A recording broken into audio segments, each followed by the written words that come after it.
Proxima Centauri adalah bintang terdekat dengan matahari yang berjarak sekitar 4,24 tahun cahaya dan telah lama menjadi objek perhatian para astronom, terutama setelah ditemukan bahwa sistemnya memiliki setidaknya 2 planet, salah satunya adalah Proxima b yang berada pada zona Laguni.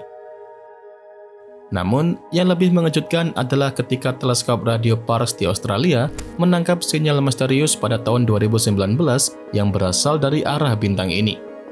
Sinyal ini diberi nama BLC-1 atau singkatan dari Breakthrough Listen Candidate 1 dan sempat memicu spekulasi bahwa itu mungkin berasal dari peradaban alien di sana. Nah, untuk mengetahui hal sebenarnya, mari kita pahami terlebih dahulu tentang apa itu sinyal BLC-1. Sinyal BLC-1 pertama kali terdeteksi oleh proyek Breakthrough Listen atau sebuah inisiatif global yang berfokus pada pencarian tanda-tanda kehidupan cerdas di luar bumi. Sinyal ini ditemukan dalam rentang frekuensi 982 MHz yang jarang digunakan oleh satelit atau sistem komunikasi manusia sehingga menarik perhatian para ilmuwan.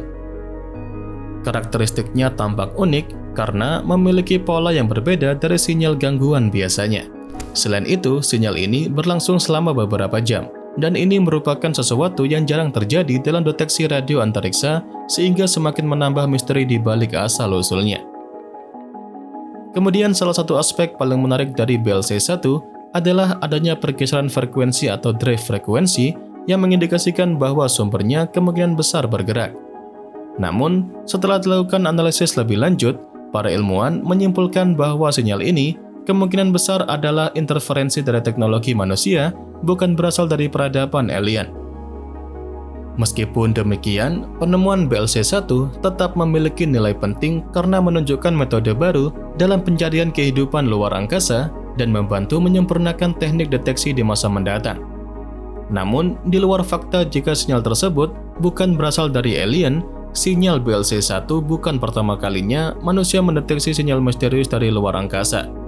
Pada tahun 1977, teleskop radio Big Ear di Ohio menangkap sebuah sinyal aneh yang kemudian dikenal sebagai sinyal wow. Nama ini berasal dari tulisan tangan seorang astronom penemunya bernama Dr. Jerry Ehman yang mencatat keanehan sinyal tersebut dengan menuliskan kata wow di samping hasil cetakan data tersebut. Sinyal wow dan BLC-1 memiliki beberapa kesamaan yang membuat keduanya menarik perhatian para ilmuwan.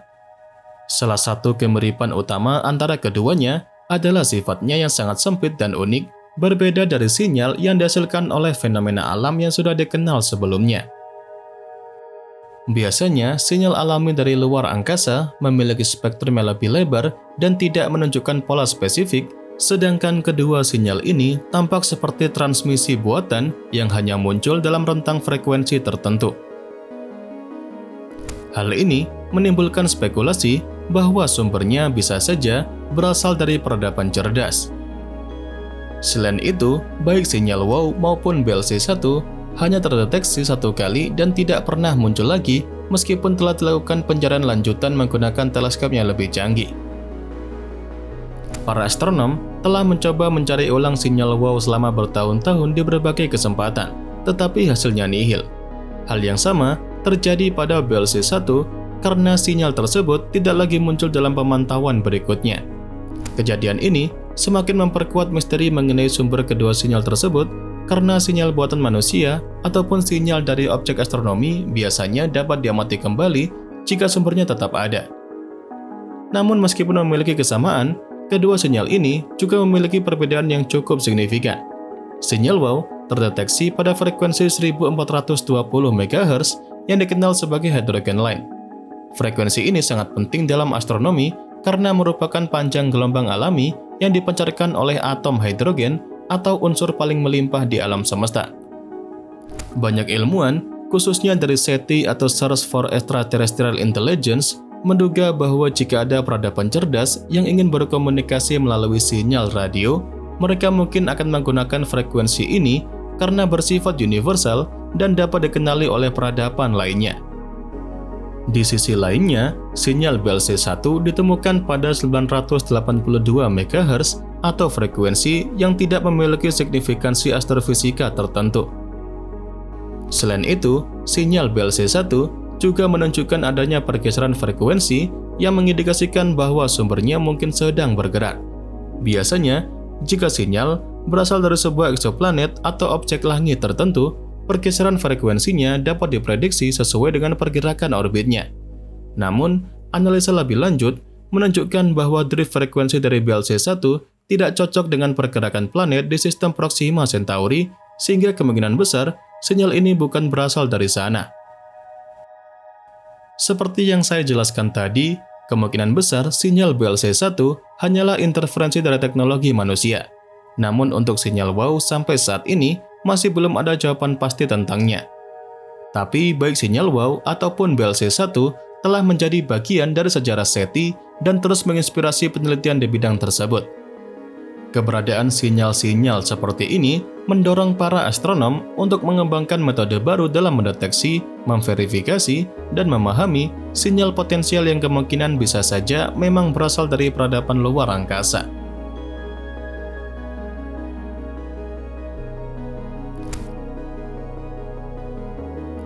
Jika memang ada peradaban cerdas di sekitar Proxima Centauri, mereka mungkin telah mencoba berkomunikasi dengan kita menggunakan gelombang radio, pancaran laser, atau bahkan metode komunikasi yang masih belum kita pahami.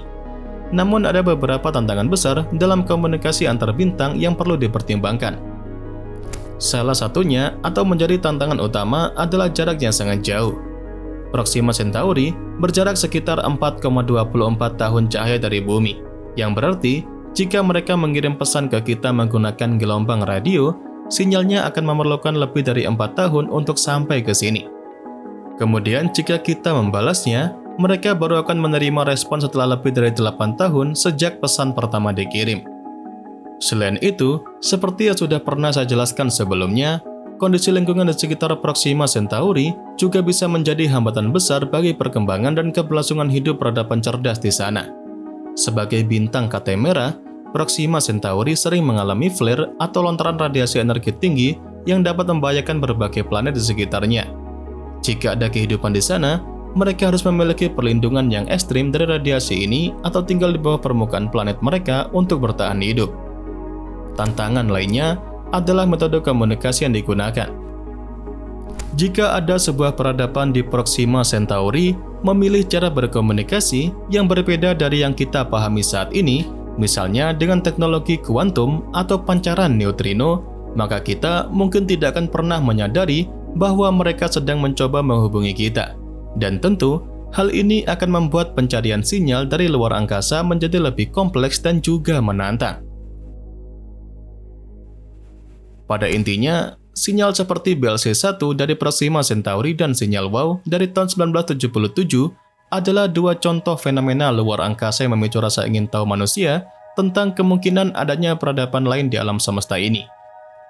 Meskipun pada akhirnya sinyal BLC-1 dianggap sebagai gangguan dari teknologi manusia, hal ini tetap menunjukkan bahwa pencarian teknosignatur masih sangat relevan dan menarik untuk diteliti lebih lanjut. Apakah alien dari Proxima Centauri benar-benar mencoba menghubungi kita? Sampai saat ini, kita masih belum memiliki jawaban yang pasti. Namun yang jelas adalah bahwa pencarian akan terus berlanjut.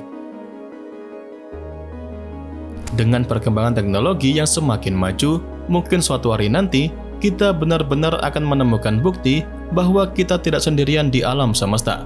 Selalu ingat, jika langit akan tetap menjadi tempat penuh misteri yang menunggu untuk dipecahkan.